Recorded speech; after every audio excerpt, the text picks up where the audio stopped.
Ok, ahora ya empezamos. Ahora sí, buenas noches a todos los que están aquí presentes. Veo ahí, ¿verdad? 3 personas, está bueno. Para ser el último del año, este es el último Journal Club del año, así que vamos allá. Es un tema bien interesante. El tema es neck posture subgroup in late adolescence, a risk factor for persistent neck pain in young adults, a prospective study. ¿Qué significa esto? Básicamente es, ¿verdad? Ellos analizaron la postura del cuello, hicieron unos subgrupos y lo analizaron desde la adolescencia a los 17 años hacia los 22 años. ¿Ok? Hicieron un estudio a los 17 años y luego volvieron a reevaluar a esos mismos participantes a los 22 años. Vamos entonces a comenzar. Antes que empiece, Están José. entrando un par de gente. Sí. Sí, no, yo sigo con eso, tranquilo. Ok.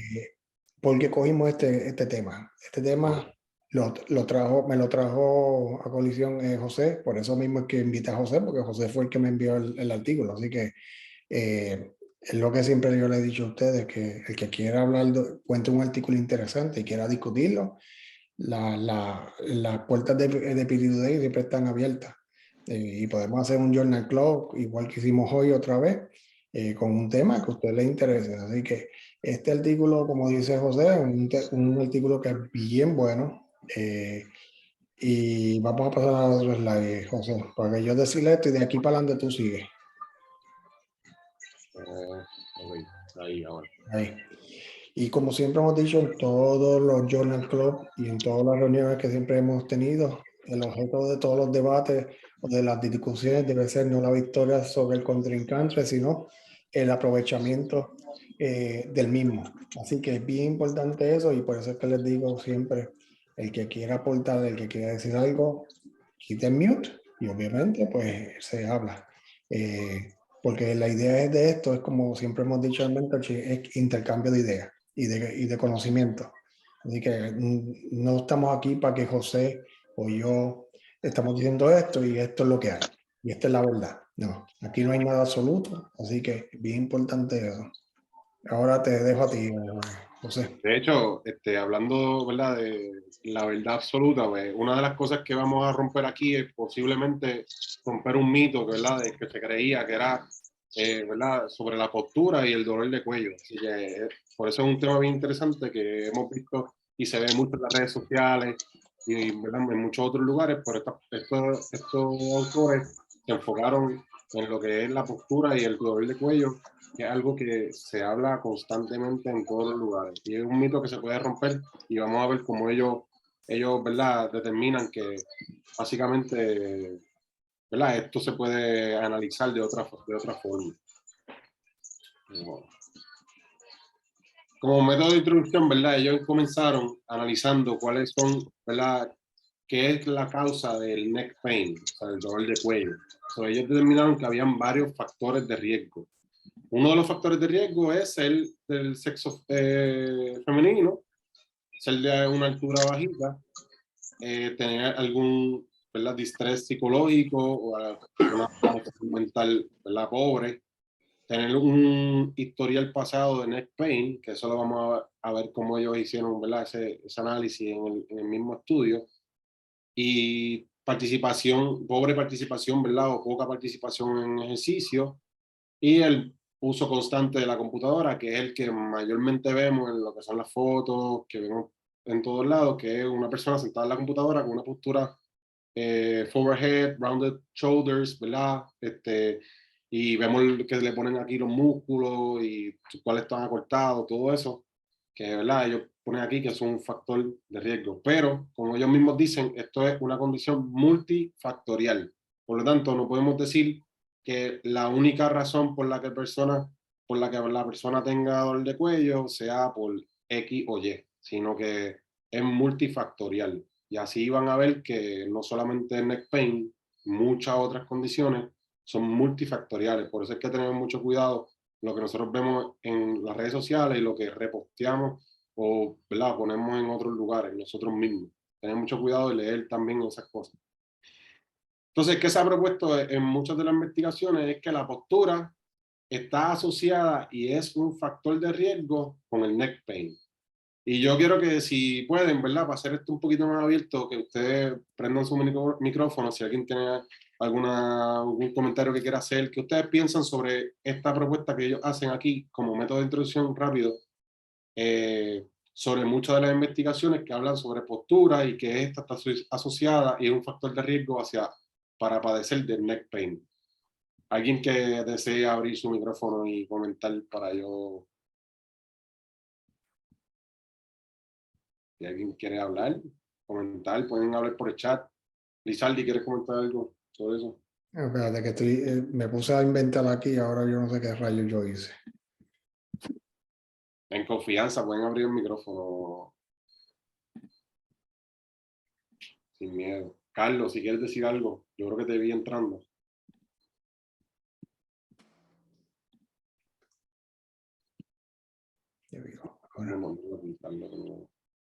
Bien importante ese reloj. Ay, ¿qué yo hice? Ya digo, ahora. ¿Alguien ha dicho algo? Espérate, que alguien escribió aquí. Verónica. Entiendo que el problema es la postura sostenida prolongadamente. Y básicamente eso es lo que la mayoría de las personas piensan, ¿verdad? Que una postura prolongada, una posición prolongada es un factor de riesgo para las condiciones cervicotorácicas, ¿verdad? Y eso es lo que siempre se ha dicho, ¿verdad? En la literatura. Exacto. Creo que hay que abrir el micrófono, no sé si van a hablar.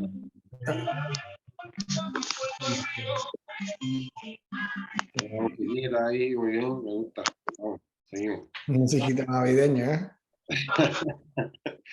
No te he dado cuenta. Entonces, una de las fotos más comunes que vemos, ¿verdad? En las redes sociales y en todos los lugares es, ¿verdad? Lo que es la postura, la poor posture. Y básicamente vemos el forward head, el famoso rounded shoulders, vemos el upper cross syndrome, ¿verdad?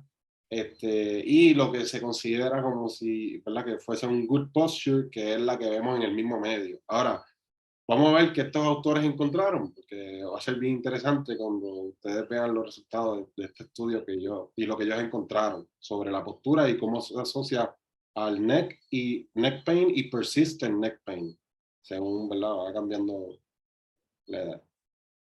¿Verdad? En la introducción, ellos hablan sobre que se ha propuesto en muchas ocasiones que el protracted y upright neck postures, que es lo mismo que un forward head, ¿verdad?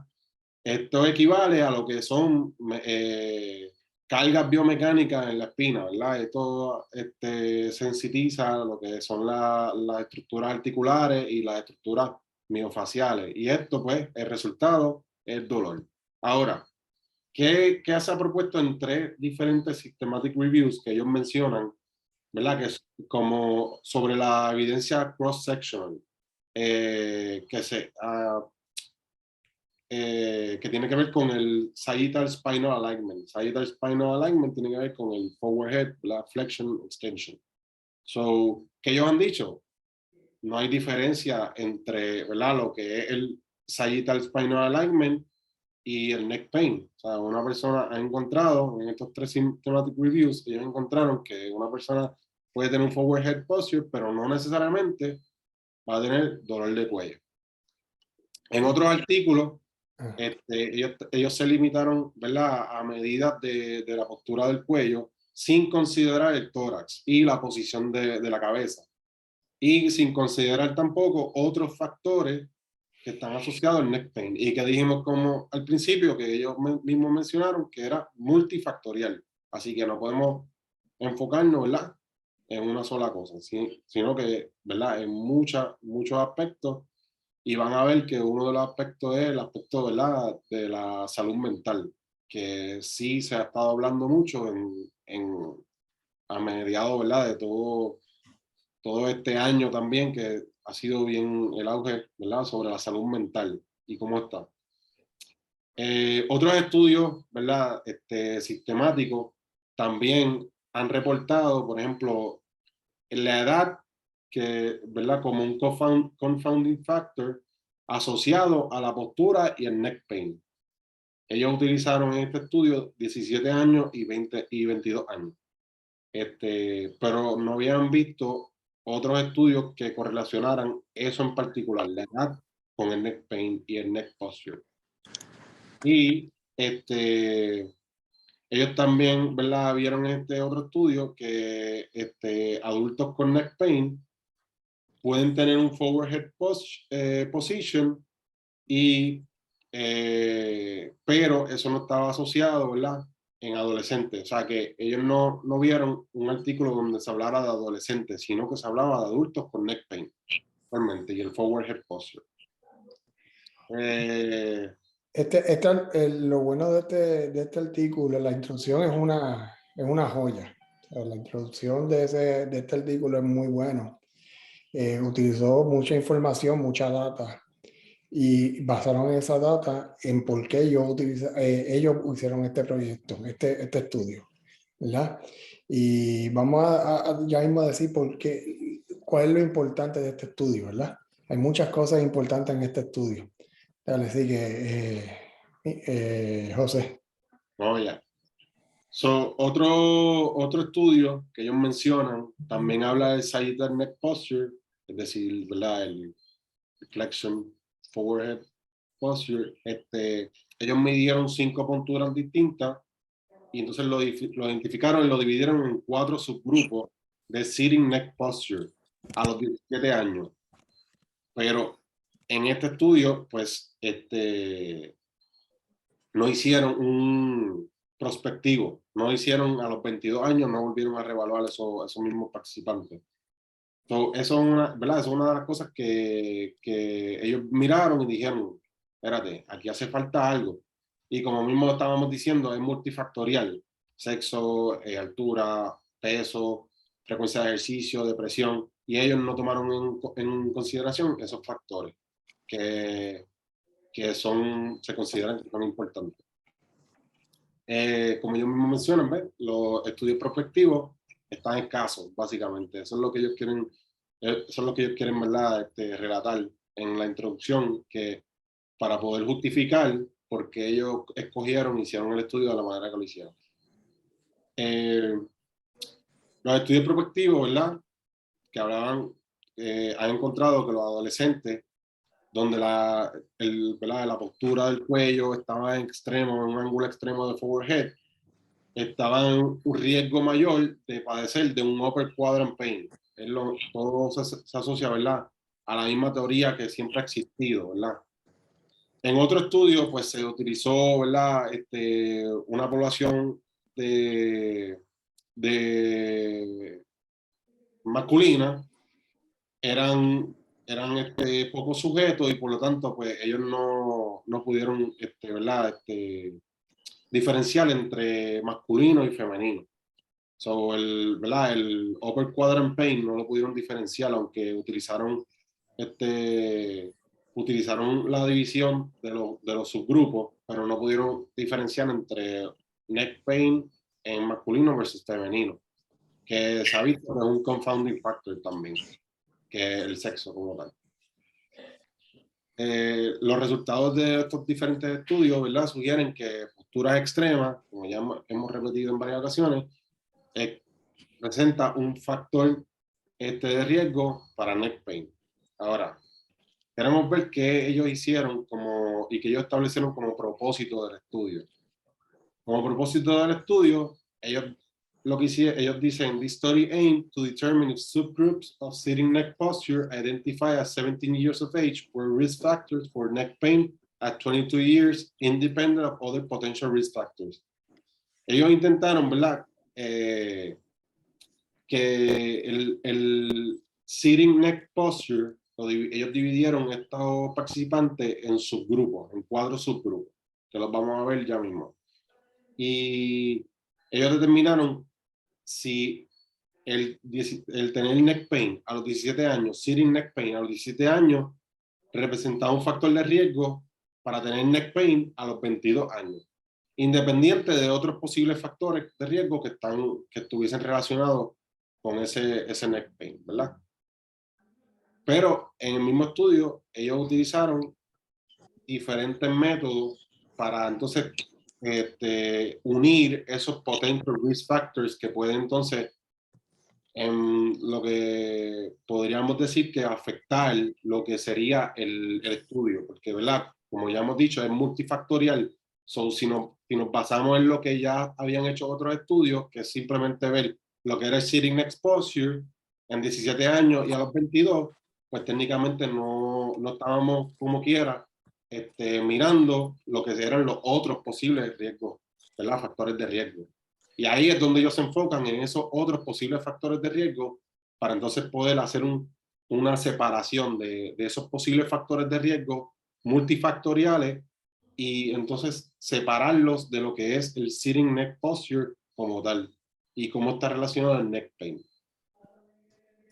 Ellos utilizaron lo que es el posture assessment, lo que es, ¿verdad? Ellos utilizaron un cuestionario para lo que es neck pain, factores antropométricos, ellos hicieron las medidas normales de la antropométrica, factores psicológicos que aquí se enfocaron en la depresión, lifestyle factors, que son, ¿verdad? Si la persona hace ejercicio, cuántas veces a la semana, si una vez a la semana, o si pocas veces a la semana, o más de una semana, todo eso se enfocaron en eso, y work physical demand, si están mucho tiempo de pie, sentado, ¿verdad? Y cómo esto afectaría a su postura este, eh, a, a consecuencia también, ¿verdad?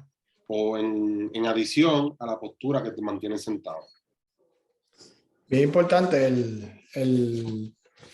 para evaluar la parte de depresión, ellos utilizaron un cuestionario también, ya validado, para verificar el tipo de depresión, si es mínimo, si es mayor, si no hay depresión, ¿verdad? También la parte de si era sedentario, si era activo, todo eso lo dejaron, por ejemplo, si es sedentario, pues, personas que trabajan en oficina, en desk, pues lo ponían como sedentario porque estaban sentados. Personas activas, pues ya sea personas que trabajan de pie, personas que pues ya sea en tiendas, en construcción, qué sé yo, pues eso lo pusieron ya físicamente activos. Y así fueron la degradación de cómo sabían cuál era sedentario, cuál era activo y cuál era todo lo demás. Ahora sí, José. Sí, ellos, ¿verdad? Ellos, de la forma en que ellos recogieron los participantes, fue bien interesante porque ellos utilizaron un estudio que se llama RAIN Study. El estudio, ¿verdad? Empezó en 1989 y es un estudio que lleva, yo no sé por qué tengo esta mascarilla puesta, me acabo de contar. Lleva muchísimos años, haciendo, ¿verdad? Ellos trabajando en el estudio, no los autores de este estudio, sino como que diferentes autores a nivel de Australia y se ha propagado a nivel del mundo, ¿verdad? Exacto, es un consorcio, un grupo de gente que se ha dedicado a hacer este estudio y se ha visto que este es uno de los estudios más grandes a nivel mundial. O sea, que es un estudio que tiene tanta gente ya que ya lo catalogan como que es un estudio de lo más, que más población y que más personas tienen, más sujetos tienen en una investigación. Así que por eso es que nos gusta tanto este artículo, pues cogieron una población, bastante población para hacer este estudio. O sea, que no solamente un grupito de 50, 100, 200, o sea, cogieron una cantidad bastante grande para hacer este estudio. Para que tengan una idea del Brain Study, ¿verdad? Los autores del Brain Study, los que comenzaron eso, ellos reclutaron participantes con 18 semanas de gestación, o sea, estaban en la barriga de la mamá, o sea, que ni tan siquiera habían nacido. So, esto es súper interesante porque 18 semanas de gestación no es ni cerca de las 39 que necesitas para poder llegar al mundo. Así que es sumamente interesante y desde ahí ellos están sacando data, ¿verdad? De estas personas, ¿verdad? Y estos participantes. Esto es en Australia. En Australia, exacto. Ellos, ¿verdad? Reclutaron lo que son personas de 22 años, que son participantes activos con características similares comparadas, ¿verdad? Al censo y a la data de adultos jóvenes en lo que es el oeste de Australia. el oeste de Australia, si usted mira en el mapa, es donde más población hay. Por eso es que se llama Western Australia. Si usted mira el resto del mapa es desierto, bosque y todo lo demás casi no hay habitantes. Entonces ellos, ¿verdad? Ellos, en este estudio, ellos lo que hicieron fue identify el posture, y entonces utilizaron este cuestionario para hacer un follow. O sea, questionnaire data que utilizaron para los 17 años y luego a los 22, hacer el follow a los 22 años. Entonces aquí está, ¿verdad? Lo que yo no sé si ustedes ven mi cursor, yo creo que no, pero... Yo lo veo, yo no sé ellos, pero yo lo veo. Pues aquí, ¿verdad? Aquí vemos, ¿verdad? Cómo ellos hicieron el flow de los participantes, el flowchart de los participantes, cuántos, ¿verdad? No completaron los cuestionarios a los 22 años y cuántos, ¿verdad? Terminaron con la data completa, que fueron los 686 que terminaron en el estudio. Entonces aquí vemos, ¿verdad? Lo que son las fotos que ellos utilizaron para evaluar lo que es la postura de cuello, ¿verdad? Ya sea lo que ellos llamaron un upright position. Aquí no se ve muy bien, ¿verdad? Pero este sería el upright position. Está aquí derecho y aquí tiene un poquito, ¿verdad? Curvatura. El intermediate, que es básicamente con un poquito de extensión, ¿verdad? Pero aún aquí, ¿verdad? Se ve la postura un poco para el frente. El slump thorax of overhead, que si ven aquí, uno diría, DH, esta persona está bien malita, ¿verdad? De observarla en una foto. Y acuérdense que esto es una foto sentado estático. Esto no es la persona dinámica, esto es sentado estático y en una silla sin espalda. Y también ellos le tomaron la foto como ellos mismos le dijeron al participante, así que es una cosa que hay que, ¿verdad?, determinar. Ellos lo dividieron en estos 4 subgrupos: upright intermediate, slump thorax forward head y erect thorax forward head. Esos fueron los 4 subgrupos. Hicieron 5 medidas de postura, que lo pueden ver ahí. 1, 3, 4. Y el punto 5 no sé por qué, pero por ahí. Ahí están los 5 puntos. Seguimos. Lizardi se fue. Entonces, para evaluar el neck pain, ellos utilizaron el Nordic Questionnaire. El Nordic Questionnaire tenía básicamente 3 preguntas, literal. Have you ever had neck pain? Eso a mí me dio, ¿verdad? Como que vi las 3 preguntas y yo dije, pues, okay. Pero fueron 3 preguntas sencillas que en verdad, pues, ayudaban a por lo menos determinar un poco lo que ellos querían establecer. Has your neck pain ever lasted more than 3 months continuously, ¿verdad? Esto es si duele más o menos todos los días. Entonces, acá era si dolía once a week, but not every day. O sea, que como que una vez en la semana, pero no todo el tiempo. No todos los días. Una respuesta positiva de 2 preguntas, pues se consideraba que la persona tenía persistent neck pain. Y este término de persistent neck pain es el que van a ver que ellos utilizaron entonces para diferenciar una población de otra y diferenciar lo que era los 17 años versus los 22. Si a los 17 años tenían neck pain, ellos iban a determinar si había un persistent neck pain a los 22. ¿Por qué a los 22? Porque habías tenido neck pain a los 17. Es un poco confuso, literalmente como lo estoy diciendo, así mismo ellos mismos lo describieron. So, a los 17 años, si tenían neck pain, ellos consideraban, o sea, ellos querían determinar si a los 22 años, pues también presentaba ese mismo neck pain. Y si a los 17 años y a los 22 tenían neck pain, según, ¿verdad?, contestaran en el cuestionario, pues se consideraba un persistent neck pain. Cuando contestaste a los 17 y contestaste a los 22, pues se consideraba que tenía un persistent neck pain. Los factores antropométricos, pues son, ¿verdad?, lo normal, lo que saben que es el BMI, que es height and weight. Ellos lo sacaron, pues es ¿verdad? Los factores más, y de la forma estándar, ¿verdad? Sí.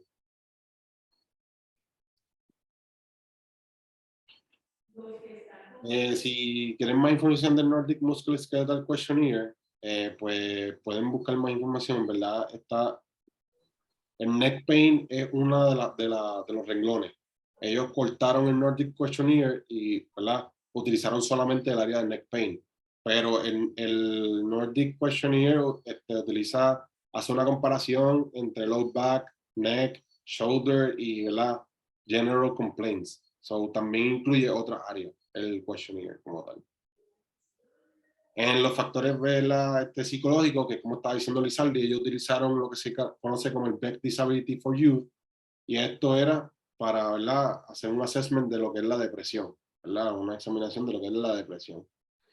Esto tiene una validez, ¿verdad?, y reliability, y confiabilidad.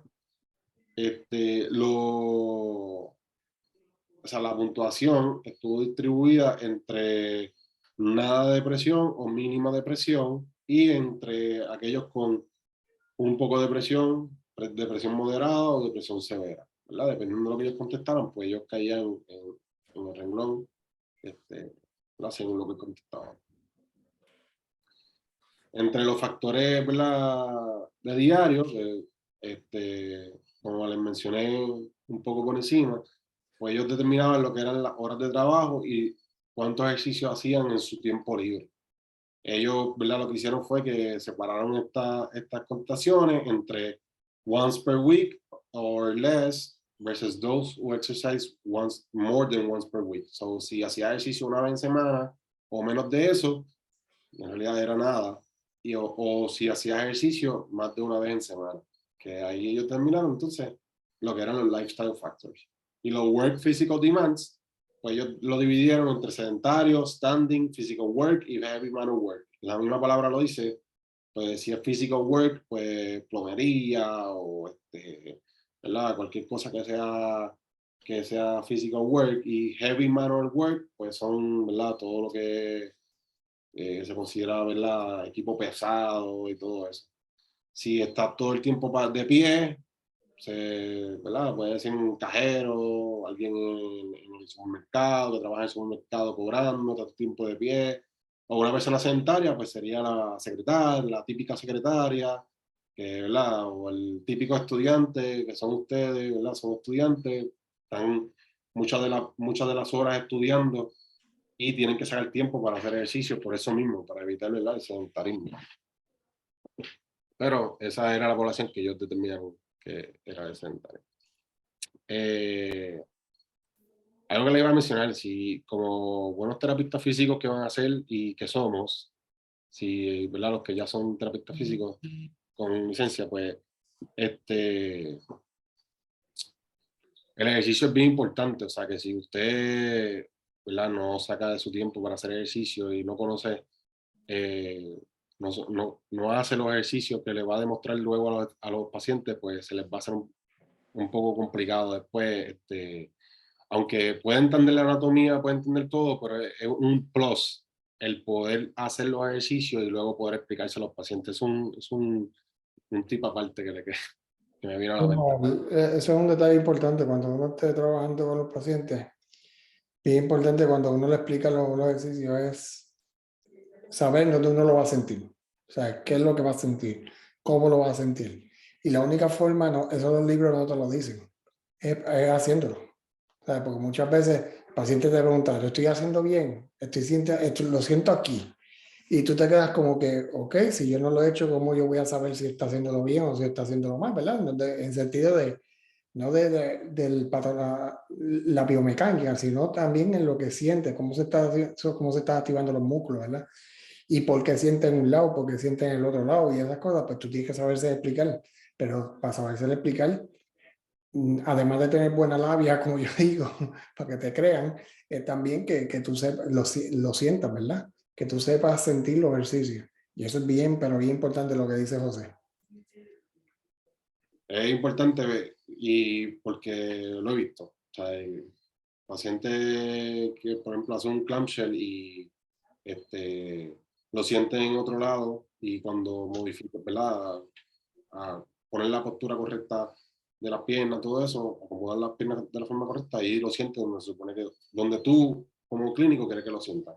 Esto es un tipo aparte que quería dar, me vino a la mente de momento. Pero seguimos con el estudio. Ellos establecieron dos hipótesis, ¿verdad? Masculino, femenino, y cuáles son las asociaciones y las diferencias, ¿verdad? Entre la postura y el persistent neck pain que le estaba dando a los 22 años. Como les dije, pues ellos determinaron si tenía persistent neck pain dependiendo de lo que ellos contestaran en el cuestionario. A los 17 años, a los 22. Esa interacción entre el sexo, ¿verdad? Y la postura, pues ellos hicieron diferentes subgrupos para entonces poder examinar el persistent neck pain. Entonces, ellos investigaron si había una interacción a los 22 años y si variaba, ¿verdad? Dependiendo del sexo, si era femenino o masculino. Y vamos a ver los resultados, ¿verdad? Y lo que se ha encontrado en otros estudios, vamos a ver los resultados ya mismo, para que vean, ¿verdad? Que lo que se espera, lo que se esperaba aquí. Participantes con y, ¿verdad? Sin persistent neck pain a los 17 años y clusters de postura fueron examinados, entonces se hicieron, ¿verdad? Lo que son las equivalencias para asociarse con lo que son los diferentes subgrupos de persistent neck pain a los 22 y entre los que estaban con o sin persistent neck pain a los 17 años. Esto aquí es un poco confuso y literalmente esto es como está escrito, por eso les estaba diciendo, porque ellos lo que querían determinar, como les dije, persistent neck pain. Si tenía neck pain a los 17, si había dolor de cuello, ¿verdad? Dolor de cuello a los 22, pues ¿verdad? Caías como parte de su grupo de persistent neck pain. Y lo mismo, podías tener dolor de cuello a los 17, pero no tenerlo a los 22, así que te ponías en otro subgrupo como tal. ¿Verdad? Y ahí alguien prendió el micrófono. Lizardi, si quieres hablar sobre los resultados y las tablitas. Ok, bien importante que primero la tablita anterior, no sé, digo, no sé si esta es la primera que tú tienes aquí. Sí, esta es la primera. La primera que sale. La cantidad de sujetos, es bien importante el sexo. El sexo femenino y masculino, el total era 686, ¿verdad? Sí. Y 686, pero si te das cuenta, el 53% era femenino y el 47% era masculino, ¿verdad? Eso quiere decir que era bastante equitativo. El estudio fue bastante equitativo y eso es bien importante a la hora de discutir estos resultados, porque tú no te estás dejando llevar porque nada más es muchos varones o muchas damas, ¿verdad? Sino que era bastante equitativo esa cantidad. Y la postura, básicamente todos eran bastante similares en cuestión de por ciento, mano. O sea, todos eran 20 y pico por ciento cada uno. Así que este estudio estuvo chévere porque era bastante equitativo todo. O sea, que ellos encontraron de todo un poco en este estudio. Así que pasa la otra. La otra. Y aquí este es un dato bien importante. Vamos a buscar el mío, que yo lo marqué. Los resultados. Y uno de los resultados que me llamó la atención es que el más que tuvo dolor cuando persiste neck pain a los 22 fue el upright position, que tenía un 35%. A diferencia que tú puedes pensar que el slump, ¿verdad? Que la posición, ¿verdad? Del dolor, ¿verdad? Como dicen. O sea, fue el que tuvo más. Exacto. El mayor número de por Y ciento. yo quiero, vamos a suponer, ¿quién de todos ustedes, quién se creería que es la que más puede tener a los 5 años, digo, a los 17 años, pueden tener dolor en esa postura? Es como que chocante, vamos a ponerlo así, es chocante. Pero lo más interesante es que a los 22 años, el 64% no tenían ya dolor, no tenían dolor. ¿A qué? De esos 204 que a los 72 tenían dolor, de esos 204, 132 no tenían dolor. Así que el 64%, o sea que solamente cuanto el 25% básicamente, 5.3. 35%, ¿verdad? El 35%, ¿verdad? De eso, pues, per- per- tenían dolor. Así que, y es el upright position. Ese es un dato que no me... Que, Está aquí que cualquiera, sí, o sea, le preguntamos a cualquier, le ponemos esta foto ahora mismo al grupo y le preguntamos cuál de estos podría tener persistent neck pain, así a de los 17 a los 22 sin decirle más nada, para que escojan un escoge A, B, C, D, y uno probablemente pues, pensaría que sería este, vamos, pero estos autores encontraron que no. vamos a hacer, vamos Esto a es hacer, el mito ¿verdad? Esto es lo que se dice mucho en las redes sociales. Esta es la postura correcta, esto es lo que yo terminaría como postura correcta, y esta es la postura que te causa el dolor y todo eso. y vamos a ver, sean ustedes honestos, escriban en el chat cuál sería su postura, de cuál ustedes se creerían que es la que postura que daría más dolor después de 5 años con esa postura. Escríbanlo ahí en confianza. Eh, la C. Yo no veo el chat, Yo yo no veo el también. chat. Yo entre la B y la C, yo diría que serían las más que yo estaría pensando, ¿verdad? Y ese patanatómicamente es lo que siempre pensamos, ¿verdad? Y aquí es que viene el dilema y lo bueno de este estudio. Viene cuando este estudio te hace así, el emoji ese que sale con un mito así del cerebro, así que te rompe con los mitos del cerebro. Sí, Exacto. exacto. Arelis también dice lo mismo, o sea, la SLOM, la C. O sea, básicamente, uno como profesional de la salud piensa eso, ¿verdad? Y este estudio no dice eso. O sea, no ni remotamente dice eso. O sea, así que esto, Aquí está la información de todo, básicamente casi todo igual. Si, por ejemplo, persistent neck pain was more prevalent in those with mild or greater symptoms of depression at 17 years, ¿verdad? Pero no hubo asociación significativa. Lo mismo, no hubo diferencia en persistent neck pain entre los participantes que reportaban menos ejercicio o más ejercicio en la semana. Tampoco la altura. Personas altas, ¿cuántos piensan que una persona alta? Pues, gracias, señor. Yo mido 6'5", pues. En realidad sí, la postura es un problema, se puede considerar un problema, o, ¿verdad? O sí se ve que muchas personas altas tienen una postura que uno pensaría que les da dolor, pero podríamos preguntarle a una persona alta a ver si de verdad tiene dolor, tendrías que preguntar. Yo he visto de todo, o sea, y he visto personas altas como personas bajitas con la postura y algunos tienen dolor, algunos tienen porque simplemente tienen, ¿verdad? Mucha debilidad en otras áreas que no necesariamente tiene que ver con, ¿verdad? Lo que es el dolor en el cuello o la postura que asumen. algo interesante que ellos dijeron que al principio, que las mujeres, las personas pequeñas, son las que tienen más esta postura. Y yo, pues ahí, eso yo difiero. Yo, de verdad, no sé si es por Latinoamérica, porque esto es europeo, acuérdense que esto es europeo.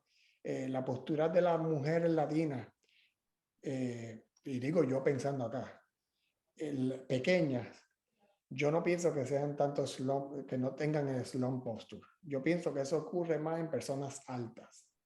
¿Por qué? Porque se tienen que estar bajando constantemente para lavarse la boca, trabajar en el escritorio. Hoy en día, obviamente, ya los escritorios se suben y se bajan automáticos, ¿verdad? Pero mujeres pequeñas casi siempre tú ves entonces bien parada, con anterior permitido. ¿Por qué? Porque pues usa mucho taco para evitar, pues, para verse más alta.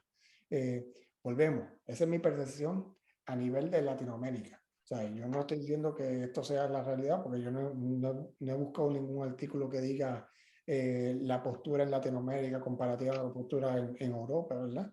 Pero yo creo que eso sería un artículo interesante de desarrollar después eventualmente, si a alguien se le ocurre eso, ¿verdad? De hacer de las posturas, ya sea en Latinoamérica comparado con posturas de Europa. Y si esos resultados que salieron a Europa, pues se pueden correlacionar con Latinoamérica. Ahí sí yo diría que hay muchísimo, eso sí que sería multifactorial, pero de que bien multifactorial, porque la cultura y todo lo demás es sumamente distinta a lo que se vive, ¿verdad? En Latinoamérica, que excepto Argentina, que se parece un poco a Europa, pero definitivamente el neck pain y muchas condiciones o sea, low back pain, neck pain, igual, si tiene thoracic pain, es multifactorial. Y ahí muchos de los dolores son referidos también. Puede haber un dolor referido y tenemos que saber también determinar esos dolores referidos. Por eso es que este estudio choca los resultados. Por eso es que nos gustó tanto este estudio, porque este estudio contrasta con lo que nosotros filosóficamente pensamos, con nuestras teorías, ¿verdad? Con lo que nosotros nos han enseñado en el pasado, los libros, los profesores y la literatura, ¿sabes? Básicamente. ¿Sabes? Sí, José.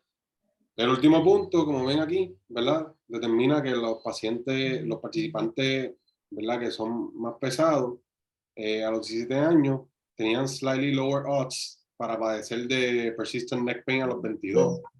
Aunque esto no fue estadísticamente significativo, es un dato interesante porque lo mismo, rompe muchos mitos. Uno pensaría en una persona con mayor peso, como mismo te ponen en las fotos, que si 30 libras, 40 libras, 60 libras, cuando estás llevándolo hacia el frente, o verdad, pues el peso pues tiene menos movilidad, pero no necesariamente. La compostura física de la persona, como la vemos de afuera, no necesariamente determina cómo esa persona está activamente haciendo ejercicio o qué ejercicios puede hacer o qué ejercicios no puede hacer. Así que hay que tener, ¿verdad?, esa apertura y decirle al paciente, vamos a hacer tal ejercicio, sin importar cómo uno la vea, cómo uno vea a ese paciente, aunque te diga que no ha hecho ejercicio, si lo pones a hacer un squat, puede hacer el squat mejor que otra persona que ha hecho squat toda la vida. O si lo pones a hacer algún otro ejercicio o le pides, ¿verdad?, movilidad torácica o lo que sea, puede tener mucha mejor movilidad torácica, mucha mejor movilidad o hacer el ejercicio mucho mejor que otra persona que uno pensaría que no, como clínico, ¿verdad? Pues hay que, ¿verdad?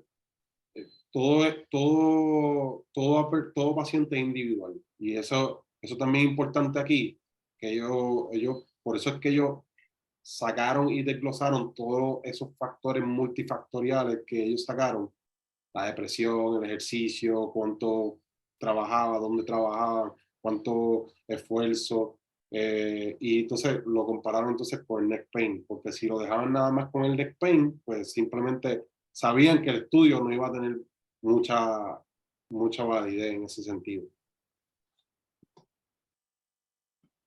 Como un método de resultado, ellos encontraron que, ¿verdad? Ellos, ¿verdad? Que en la fémina estimaron que la prevalencia del persistent neck pain a los 22 años, por, ¿verdad?, los subgrupos que ellos hicieron unos ajustes para poder determinar solamente lo que era el persistent neck pain, para dividir esos grupos con el persistent neck pain y separarlo de lo que eran los factores que habíamos hablado. Comparado a los 17 años, las posturas que, ¿verdad?,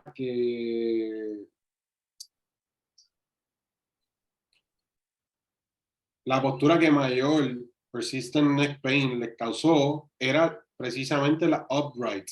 O sea, como pueden ver aquí, un 40% de los participantes féminas que tenían persistent neck pain a los 22 años, la postura que estaban asumiendo era la upright posture. Si lo vemos aquí, este sería el upright posture, y ninguno hubiésemos pensado que el upright posture era el que básicamente iba a ser el porciento mayor para causante como causante, ¿verdad? O posible causante de persistent neck pain a los 22 años. Que es unos resultados bastante interesantes en ese sentido porque pues, la mayoría hubiésemos pensado intermediate o slump thorax forehead. Honestamente, cuando vi el estudio, pues, cuando vi las fotos, hice lo mismo. Hasta que leí los resultados, pues ahí, pues, como dije, eso es como el emoji ese que te explota los mitos, así, te abre el cerebro, pues, es lo mismo. Donde presentaron menos persistent neck pain, ¿dónde fue? En slump thorax forward head, que fue un 15%, y en intermediate, que fue un 21%, y un 32% en el thorax forward head. Volvemos, esto es, o sea, un 40% en el upright, no, de verdad que, por eso digo, si ponemos esa foto en cualquier lugar y le preguntamos a las personas, a cualquier clínico, muy probablemente diga slump, y por eso es que slump overhead, que sería la que más dolor va a causar, y de hecho fue la que menos dolor causó. Así que es bien interesante los resultados de este estudio. Obviamente, como todos los estudios, pues ellos determinaron cuáles eran sus limitaciones y su fortaleza, que eso es bien importante porque ya van a ver que entonces ellos terminaron con una limitación, como varias limitaciones del estudio, y entre ellas, pues hay una de las cosas que podría afectar, ¿verdad? ¿Verdad? Que sus resultados sean fuertes. Aún así, confiable. Aún así está interesante porque, ¿verdad? El 15% en slump thorax y forehead, pues es bastante, ¿verdad? Interesante en ese sentido.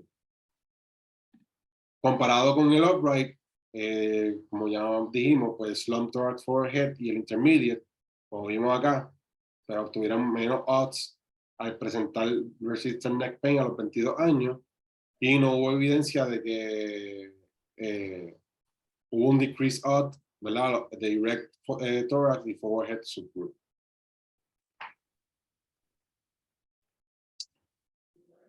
Como método de discusión, ¿verdad? Como parte de la discusión, pues ellos, ¿verdad? Hablan sobre el posture subgroup membership a los 17 años, que no se considera como un factor de riesgo. Esto es como, ¿verdad? Una mini conclusión que ellos hacen.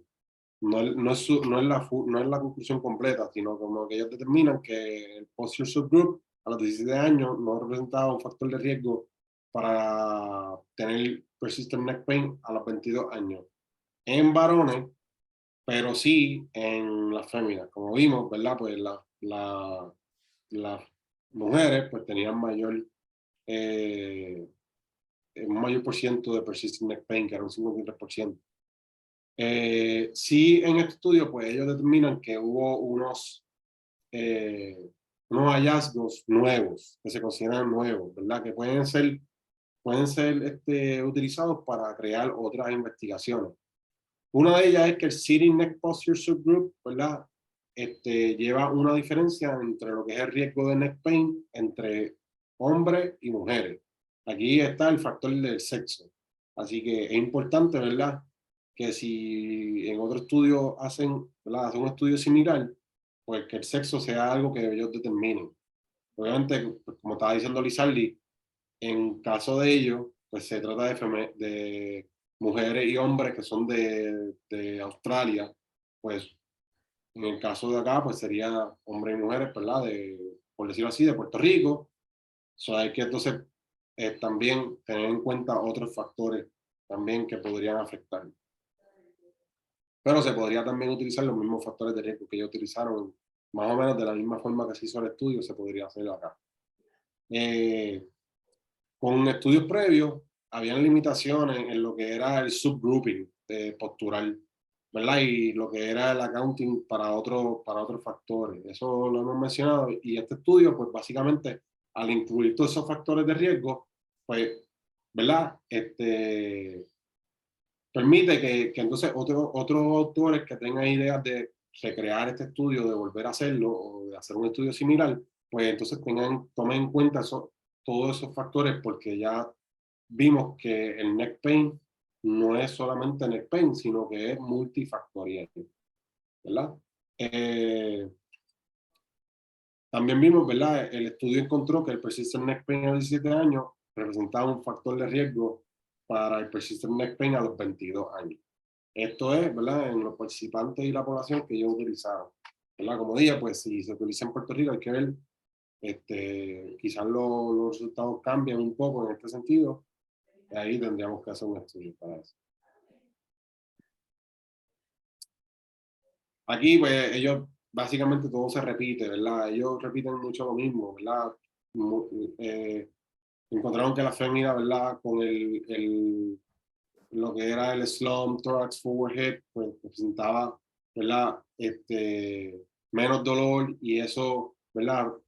Era opuesto a lo que se consideraba un extreme posture o es opuesto a lo que se consideraba una postura que causara neck pain o causara persistent neck pain en muchos de los pacientes. Y por lo tanto, pues con este estudio, pues ellos ayudan a que se abra un poco la mente a los clínicos para que veamos un poco este tema en particular de neck pain de una forma distinta, ¿verdad? Y no veamos solamente la postura, sino que tratemos al paciente como un todo cuando lo veamos y podamos entonces determinar cuál sería nuestro diagnóstico en terapia física per se y hacerlo, ¿verdad? De una forma evidence-based, utilizando, ¿verdad? Lo que es la base científica del estudio, que ahí es donde se pone interesante, ¿verdad? He notado también, un punto aparte, cuando trata a un paciente, y hay pacientes y hay pacientes. O sea, hay pacientes que entienden un poco más y he tenido pacientes que son científicos, dentistas, ¿verdad? Saben de anatomía. Hay otros pacientes que simplemente no saben nada de anatomía y pues, uno no entra en eso, pero O son, sí, o son expertos googleando.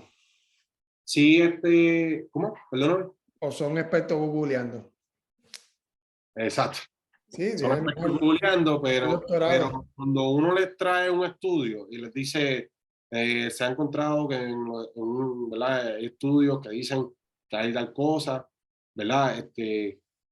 Eso les ayuda también a calmar un poco hasta la misma sensación de dolor que están sintiendo, porque les da un poco de calma en ese sentido y obviamente como clínico tienes que estar seguro de lo que estás diciendo, tampoco te le va a decir un artículo nada más, tienes que por lo menos estar seguro de que lo que leíste es ¿verdad? Está dentro de lo que es overall, ¿verdad? Lo que se considera que hay algo en unísono, ¿verdad?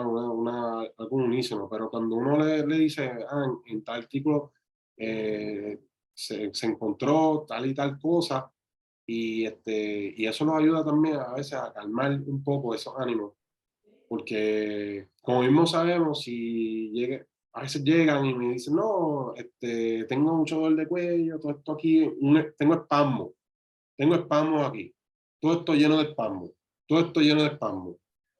Aquí todo esto lleno de espasmos, que si aquí en la cervical tengo que si la 3 la 4 con disco herniado y te empiezan a decir un montón de cosas. Y ahí es que uno tiene que sacar de lo que uno sabe, de lo que uno aprendió en el doctorado, de lo que aprendes en tu experiencia clínica para entonces decirle al paciente que, ¿verdad? ¿Qué es lo importante y qué es lo que usted como clínico quiere trabajar? A pesar de las cosas que está presentando el paciente, que usted como clínico quiere trabajar. El paciente puede tener disco herniado, puede tener estenosis en el cuello, en la espalda, puede tener espasmo, puede tener lo que sea. Pero ¿qué usted como clínico le va a decir a ese paciente que vamos a trabajar? Si nos enfocamos en los discos herniados, si usted como clínico se enfoca en los discos herniados en la estenosis, pues obviamente este, vamos a ir un poco hacia atrás.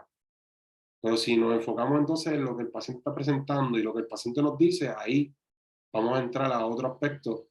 Y lo he visto mucho cuando los pacientes simplemente en el historial me dan un historial y ahí me dicen, me dijeron que tengo espasmo aquí, en esta área.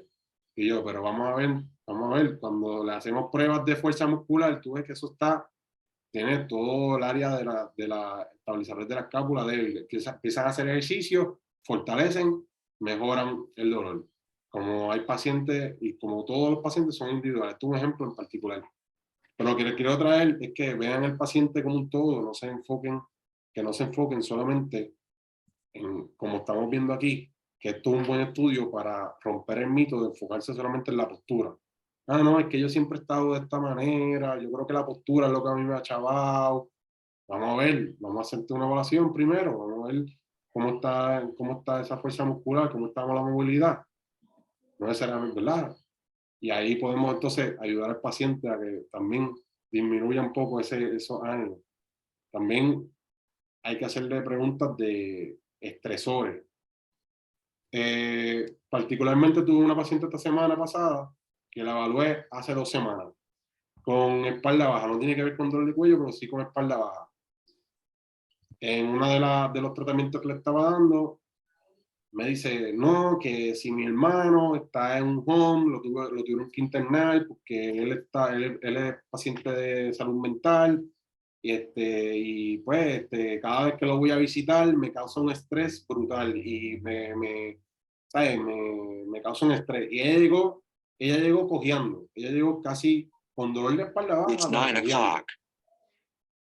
Una vez llega de nuevo al tratamiento esta semana, llega caminando casi corriendo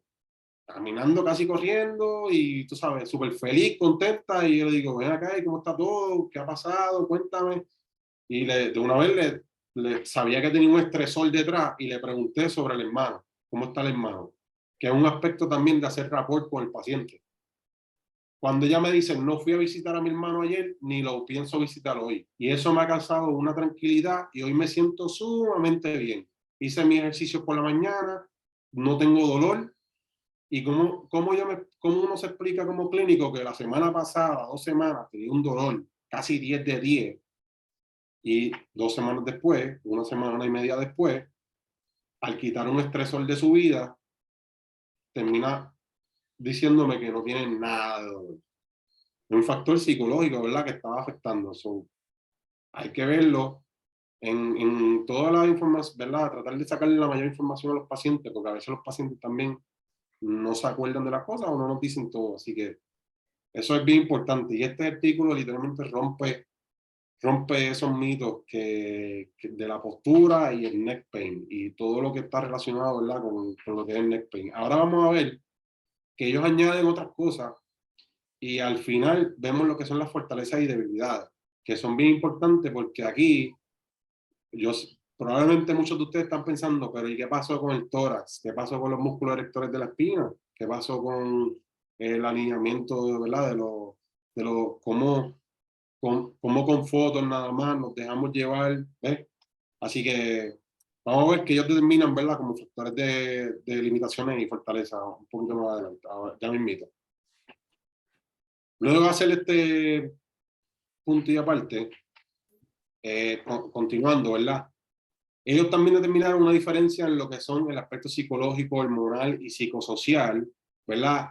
Y la diferencia entre la sensitividad del dolor o la expresión entre hombre y mujer, que, ¿verdad? Sabemos que las mujeres hormonalmente tienen cambios hormonales mensuales por la menstruación, ¿verdad? Tienen, también pueden tener otros estresores debido a lo mismo que presentan. La mujer y el hombre son totalmente diferentes, igual que hay hombres que son diferentes a otros hombres, mujeres son diferentes a otras mujeres, pero lo que ellos quieren determinar es que, ¿verdad? Hay una diferencia gran fisiológica, ¿verdad? Entre hombre y mujer. Así que esa diferencia fisiológica, pues aquí no se determinó como tal, pero también hay que tomarlo en cuenta en un cierto punto, ¿verdad? Hay mujeres que son bien sensitivas al dolor y hay mujeres que son bien resistentes al dolor. Hay hombres que son bien sensitivos al dolor y son bien resistentes al dolor. Hay de todo. Así que esto no es, ¿verdad?, solamente del sexo. Lo que sí es que si se hace otro estudio como este, hay que tomar en cuenta el sexo para poder entonces, ¿verdad? Tener una muestra que sea bastante confiable en ese sentido. No, mi gata en los pies está enterrando las uñas. Otra hipótesis, ¿verdad? Que como estábamos hablando, ¿verdad? Ellos, ¿verdad? Hicieron una hipótesis que la carga biomecánica, ¿verdad? Que creaba en la cabeza lo que era el forward head, ¿verdad? Que estaba un poco más al frente, forward, de lo que es el centro de gravedad, y eso puede crear lo que es una prevalencia hacia un neck pain, ¿verdad? Por la postura habitual de forward head. Pero ellos mismos mencionan que en contraste a lo que se ha encontrado antes, ellos, ¿verdad? Los findings de ellos es que no hubo diferencia entre la presencia de neck pain y los subgrupos que ellos utilizaron de hombre y mujer, y que en las mujeres el lowest prevalence de neck pain fue el slump thorax y forward head, que ya lo mencionamos, que dijimos que ahí es donde yo digo que este estudio es el que te abre la mente a pensar un poco más allá sobre lo que es la postura en neck pain. Y que en este estudio también determinaron que el highest prevalence de neck pain era el upright posture. Y literalmente tengo que volver a ponerlo porque esto fue como que esto es lo que blew your mind. Upright posture, tuvo el menos dolor, que fue con un 16%, un 40%, ¿verdad? Presentaron dolor en un upright posture. Es como que no nos haría sentido, pero ellos sí encontraron esto, ¿verdad? En su hallazgo. Y la forma en que ellos hicieron el estudio, a mi entender, está muy bien hecho, ¿verdad? No sé, Lizardi, si quieres comentar algo. No, el estudio fue un estudio bastante bien realizado. Obviamente tenemos que ver la limitación y la fortaleza. No quiero decir mucho de eso, pues hasta que lleguemos a eso. Pero a mí me gustó mucho el estudio. Obviamente, como dice, rompe muchos mitos. Obviamente, esto es un solo estudio. Nosotros no nos podemos dejar tampoco dejarnos llevar por un estudio, ¿verdad? Pero también ya tenemos que empezar a ver que hay muchos estudios que se están desarrollando actualmente que están rompiendo los mitos. Y ahorita voy a decir otros ejemplos, ¿verdad? Pero este es uno de ellos, de los mitos que uno está constantemente pensando. Exacto, que aquí es donde ellos dicen, this finding is also contrary to the belief held by health practitioners and in the society that sitting up straight is optimal, whereas forward head posture are not optimal and it causes neck pain. Esto tenía que estar en cápsula. Se me Sí. olvidó ponerlo en cápsula ahí. Porque la realidad es que, o sea, cuando yo encontré este artículo, yo no pensé que el artículo iba a tener esta información. O sea, uno ve el título y dice, pues, ok, uno no pensaría que la conclusión de ellos y como que a lo que ellos llegarían iba a ser a esto. Pero precisamente cuando vemos el resultado y vemos que este es el resultado, que un slump thorax forward head posture, todavía si no lo supera, lo puedes decir allí, tenga la mayor, ¿verdad? La menor prevalencia de dolor, pues ahí es donde uno dice, hay algo que tenemos que comenzar a trabajar o tenemos que seguir trabajando para entonces cambiar, ¿verdad? Algunas cosas que se empezaban.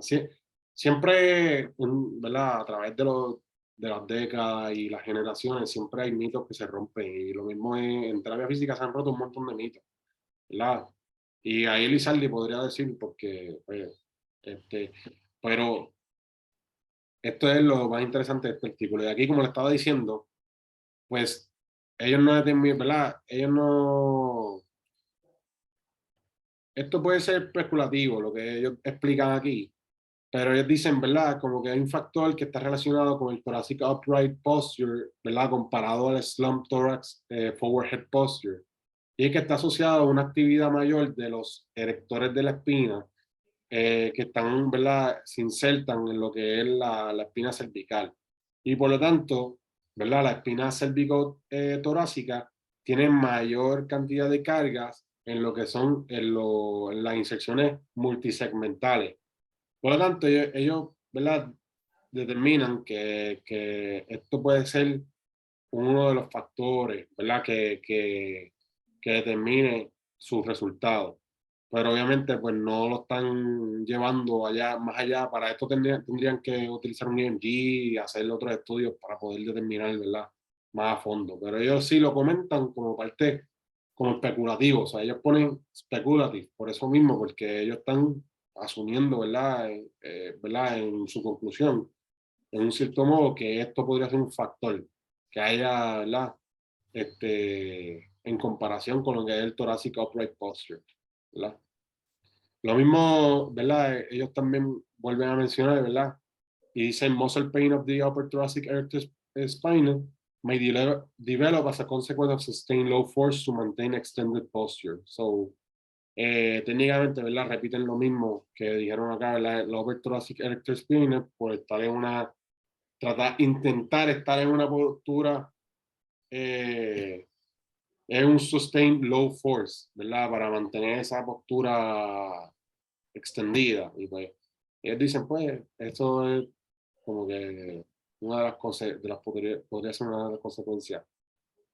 Lo otro es que ellos explican también, como ya hemos mencionado, lo que son los factores psicosociales y los factores de ansiedad y vigilancia, que también están relacionados a lo que es neck pain.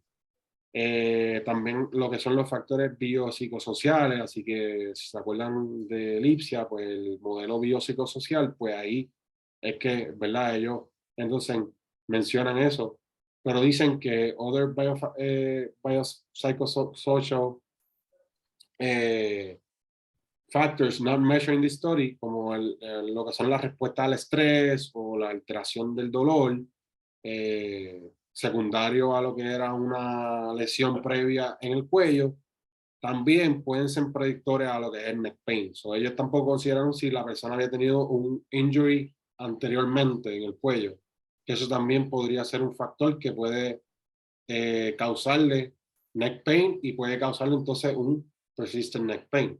Lo mismo, una lesión en el cuello, un crushing injury, fracture de las cervicales, también puede ser un factor que puede causar el forward head de la persona o que la postura sea distinta, pero no necesariamente, y si la persona sanó, no necesariamente la persona va a tener dolor. Y ahí es donde ellos entran y dicen que esto es uno de los factores que puede ser también, podría ser determinante o predictor, pero no es necesariamente así.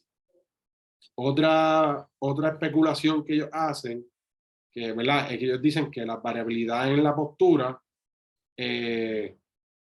se puede percibir de lo que es la postura ideal, como un target para el cuidado. O sea, que ellos, había una postura que era la ideal, ¿verdad? Pero la variabilidad en las posturas también, yo he visto en otros lugares, en otros, hasta en fotos, en cosas así, que en vez de decir que mantengan la postura directa, hay lugares que te dicen que cambien la postura. O sea, que no mantengan la postura al revés, que en vez de mantenerla directa, cambie la postura. O sea, que si puedes hacer así, pero si estás así, pues te pongas derecho, después te cambies la postura hacia acá. O sea, que te mantengas por lo menos en movimiento.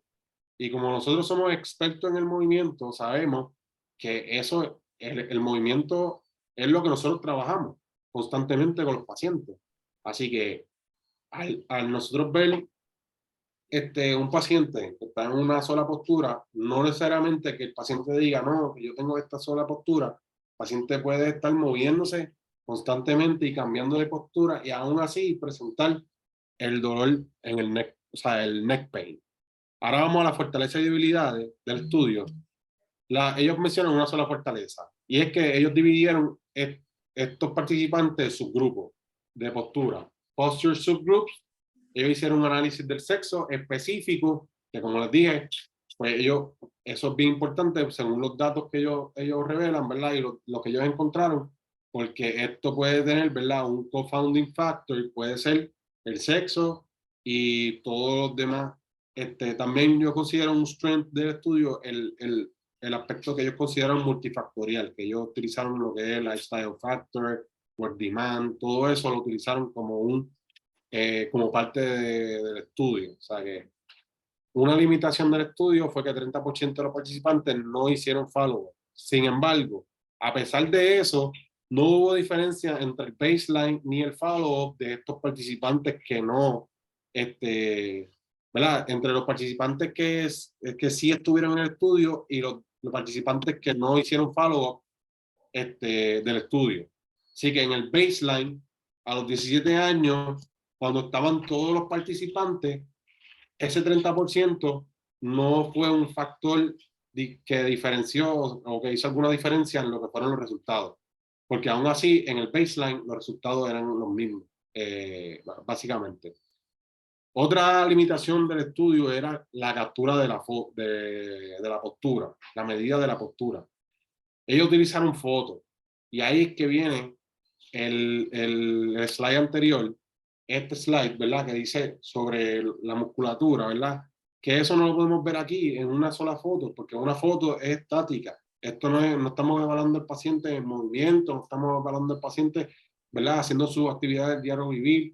Por eso es que ellos incluyeron también los lifestyle factors, work demand, depression, ¿verdad? Otras cosas. Pero aún así, una foto en particular, como ellos hicieron la medida de postura, no necesariamente me va a determinar el alineamiento ni la rotación de la anatómicamente, ¿verdad? Del cuerpo, ni me va a también a determinar otros factores que pueden entonces afectar esa alteración en la postura y que pueden estar entonces asociados a desarrollar el neck pain, ¿verdad? Este estudio tampoco consideró lo que son los aggravating activities, o sea, si el paciente a los 17 años, el participante a los 17 años, luego a los 22, en ese transcurso estuvo haciendo CrossFit o algo bien intenso, no necesariamente CrossFit no es necesariamente una actividad que sea intensa, sino que no es lo que quiero decir, sino como que cualquier actividad que sea, ¿verdad? Una actividad que cree muchas cargas o lo que sea, ellos no consideran esa aggravating activity como ¿verdad? Un severity del neck pain. Tampoco consideraron el severity del neck pain, o sea, la severidad.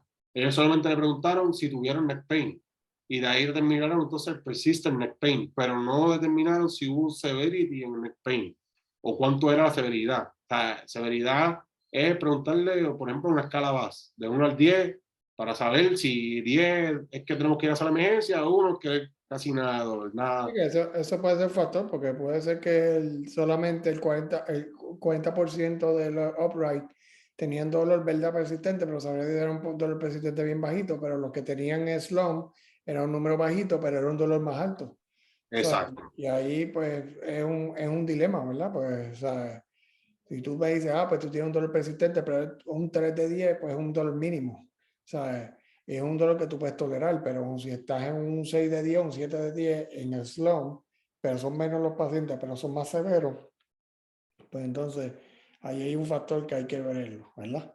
Exactamente. Y por eso, a los que están aquí, que están en segundo año, primer año y no han cogido paciente estandarizado o ya han cogido, nunca se olviden de preguntar la escala base. La van a tener ahí arriba bien grande. Y eso es un red flag si no lo preguntan. ¿Y por qué un red flag? Por esto mismo. Porque si no determinamos cuál es la severidad y es algo subjetivo que le preguntamos al paciente y el paciente nos dice un número, y hay pacientes que a veces te dicen 6.5 y te tiran un 6.5 sin saber que la escala no tiene punto 5, pero para ellos es un 6.5, aunque la escala no tenga 6.5. Eh, Pero lo que me refiero es que es bien importante, ¿verdad? Conocer cuál es la severidad, porque en baseline puedes preguntarle y te dice 8 de 10. Y después, cuando termine las terapias o a mitad de terapia, luego que lleve 6, 7 terapias, le preguntas de nuevo y el paciente te puede decir un 4 de 10, un 5 de 10, sabes que bajó. Y ahí puedes determinar entonces, ¿verdad? ¿Qué cosas ayudaron al paciente? Para entonces, efectividad. cuando el paciente no regrese porque el plan no le cubre, o lo que sea, le das un plan de un programa de ejercicio que el paciente pueda continuar, porque sabes que esos ejercicios le ayudaron. Y si necesita un progreso, puede regresar y una cita y le das un progress exercise y lo ves de nuevo en 2 semanas. O sea que es bien importante, ¿verdad? Como Importante, siempre. Ajá. importante que cuando yo uso mucho la escala BAS, cuando están haciendo los ejercicios, le digo, mira, 0 al 3 es bien safe. 0 al 3 de dolor durante los ejercicios es bien safe. 4 o 5 modifica repeticiones, peso, ángulos de movimiento, todas esas cosas. Más de 6, pues entonces te estás lastimando. Así que vamos a evitar ese 6 de 10 para arriba, vamos a evitarlo. Vamos a concentrarnos en ejercicios que estén por debajo de eso. Y así pues tú te vas más safe en cuestión a la hora de desarrollar un plan de tratamiento con esos pacientes. Nos quedan un par de minutos, José. Sí, ya estamos terminando. Lo que le iba a decir, otro limitación era cómo ellos posicionaron al paciente. Static posture, sentado, alineamiento del cuello, de la espalda, del tórax, de la columna, todo era a conveniencia, básicamente. No es que ellos le dijeron, acomódate ahí de cierta manera, sino como que ellos le dieron el stool. No le dieron una silla con espaldar, que podría ser la silla que ellos utilizan, o ellos le dieron un stool y lo posicionaron en el stool. Y les dieron, siéntate ahí, te vamos a tomar una foto. Y ahí vamos a hacer las medidas. Eso podría ser, ¿verdad? Algo que se podría arreglar en el caso de que ¿verdad? Se haga de nuevo un estudio similar a este. Entonces, como conclusión, pues ya vimos que en la fémina, el sitting in upright posture a los 17 años representó un factor de riesgo para presentar persistent neck pain a los 22. Sin embargo, no hubo evidencia de que el sitting posture a los 17 años fuera un factor de riesgo para presentar neck pain a los 22 años en varones. Hubo otro estudio que sí determinó, ¿verdad? Fue un estudio con pocos sujetos, fueron masculinos, ¿verdad? Y la mayor parte de los que presentaron neck pain eran masculinos, pero fue porque también era una población pequeña y la población, lo que más predominaba era los varones. So, ahí es donde ellos determinan que el sexo es bien importante si se hace un estudio similar a este, ¿verdad? Si se va a evaluar lo que es la postura de cuello comparada a lo que es neck pain y si se asocia al persistent neck pain en un estudio prospectivo como este, ¿verdad?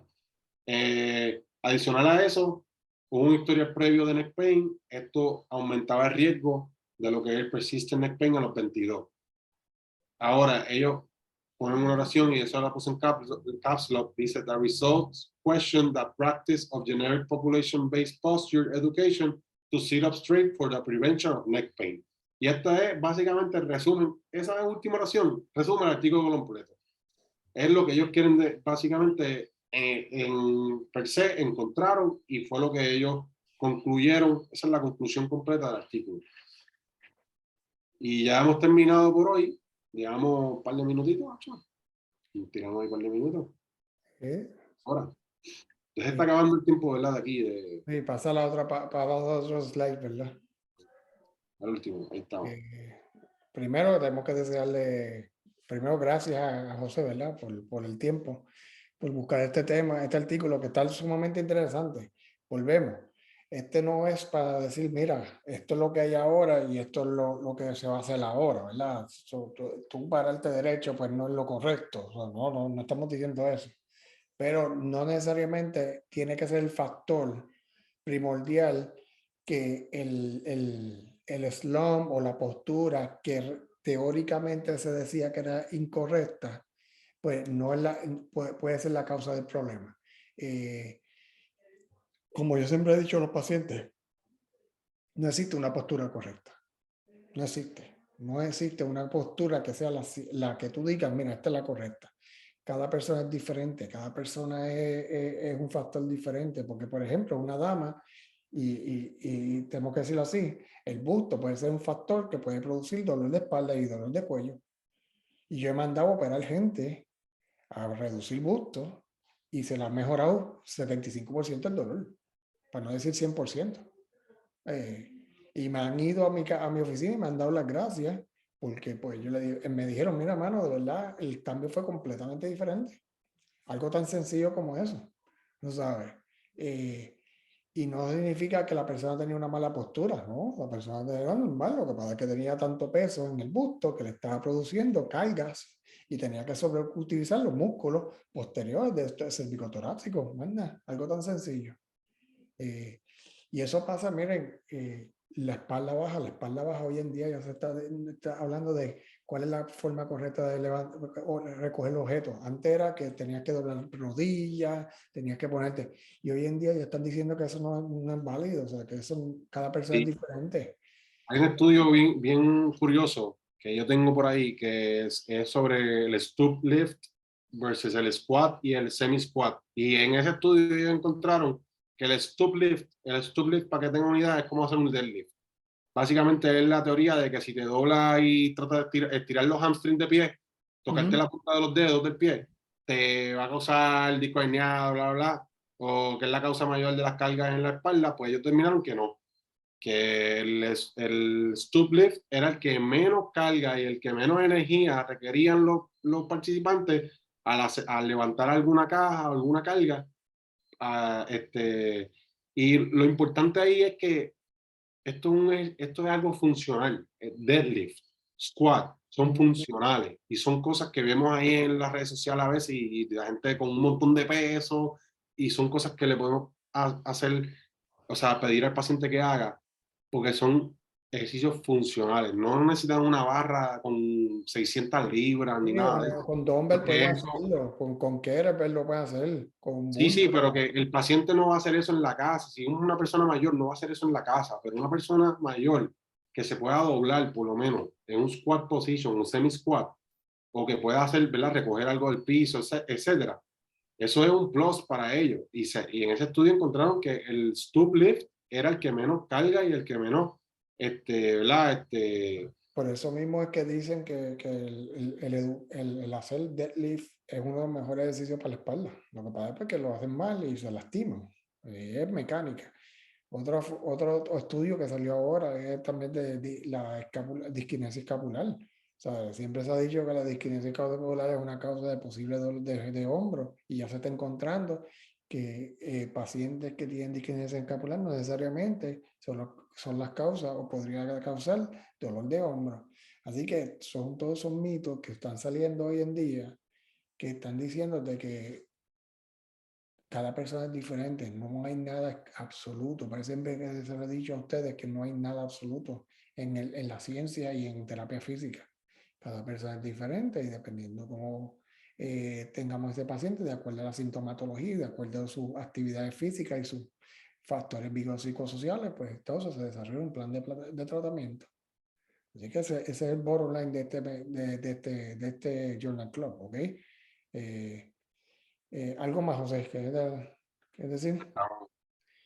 Ya por lo menos hice todos los comentarios que iba a hacer.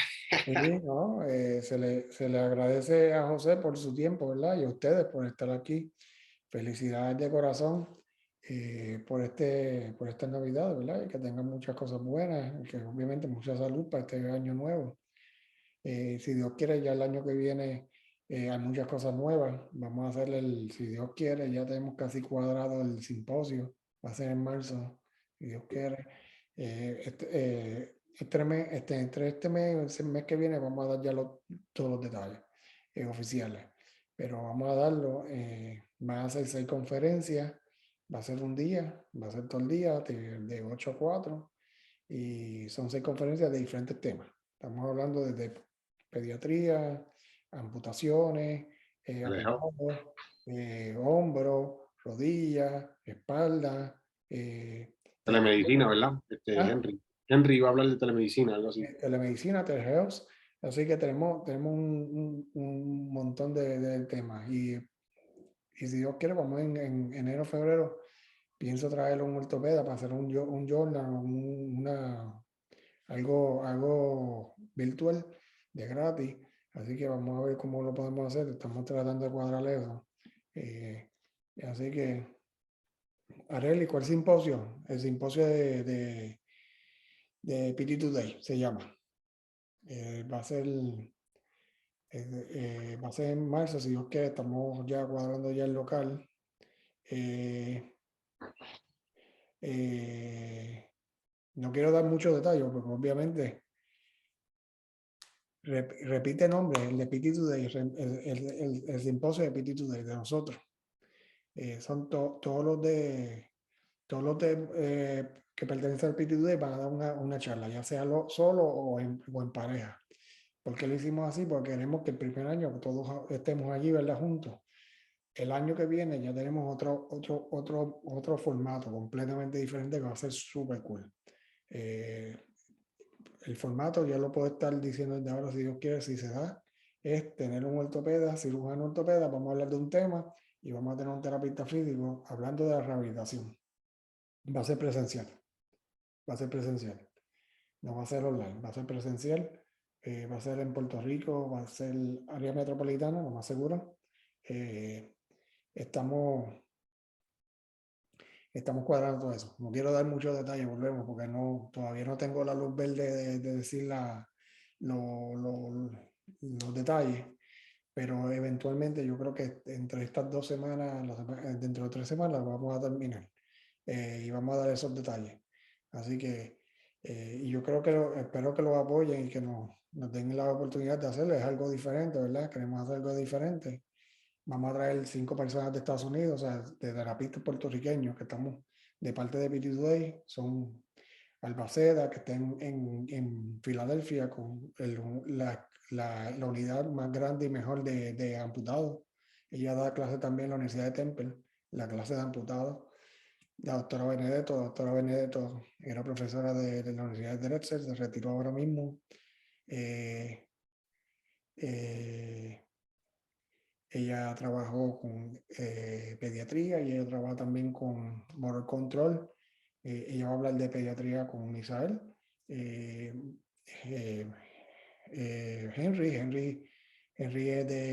está en Miami y está trabajando por el telehealth, así que qué mejor que él pueda hablar de telehealth. Giovanni está en Oregon y Giovanni va a hablar de espalda baja y el factor biopsicosocial, lo más seguro. Así que él está trabajando también en una clínica privada con un terapeuta físico. Y yo voy a estar con Eduardo hablando de rodilla y stiffness de rodilla, cómo trabajarlo. Y si todos se trabajan iguales. Así que hay muchas cosas. Ahí yo espero que se dé, Dios quiera, y lo podamos hacer. Ya por lo menos los temas estamos pidiendo educación continua, la educación continua va, o sea que va a estar con buena educación continua también. Así que yo espero que los apoyen. Vamos a seguir dando información por parte de PT Today en el paso de PT Today. Así que si no están, se pueden inscribir, se pueden entrar con nosotros, pueden enviar un email, un mensaje de texto y lo podemos enviar. Así que si no hay más nada, ¿alguien tiene alguna pregunta? Gracias, Carlos. Buenas noches a todos. Si no tienen más ninguna pregunta y el que tenga preguntas me puede escribir a mi celular.